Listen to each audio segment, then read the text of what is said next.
Magkano po ngayon ang budget dito po sa retrofitting na ito at sino pong gagawa nito? Ito ho ba ay foreign firm o local?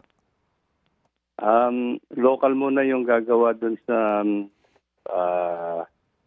local muna yung gagawa Ted dito sa immediate retrofitting work. Actually nung last week napag-usap-usapan na namin dito together with the consultant and yung sa regional office. That immediately we engage already the local team na gagawin na kung ano yung dapat magawa para somehow increase natin kahit paano yung load limit. Opo. Magkano po ang budget dito, Sec? Well, if I'm not mistaken, yung hinihingi nilang budget for the initial retrofitting work, a little over 50 million na. Magkano po, Sec? A little over... A little over 50 million yata, Ted. 50 million? Kasi may news report na 900 million. 900 million is actually yung yung permanent retrofitting work na sinasabi nila, but that will take some time.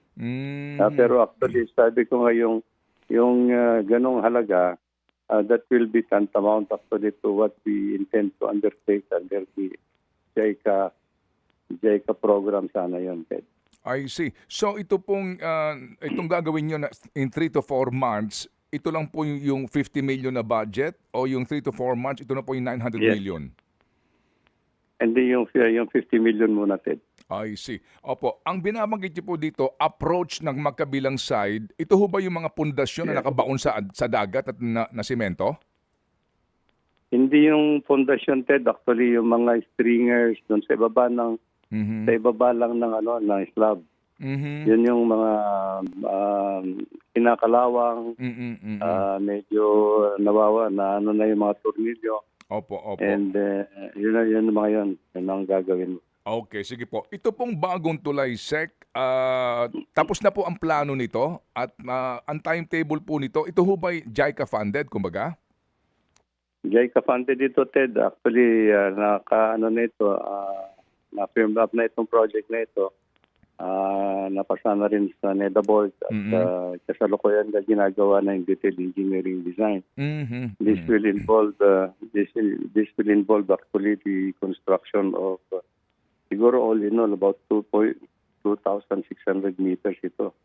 Yung main bridge is 1,560 linear meters. Pero may mga approaches na about more than a kilometer. Opo. Wala itong toll, sir. Walang toll. Libre pagdaan dito sa bagong tulay pa rin. Yes, Ted. I see. Yan ang programa.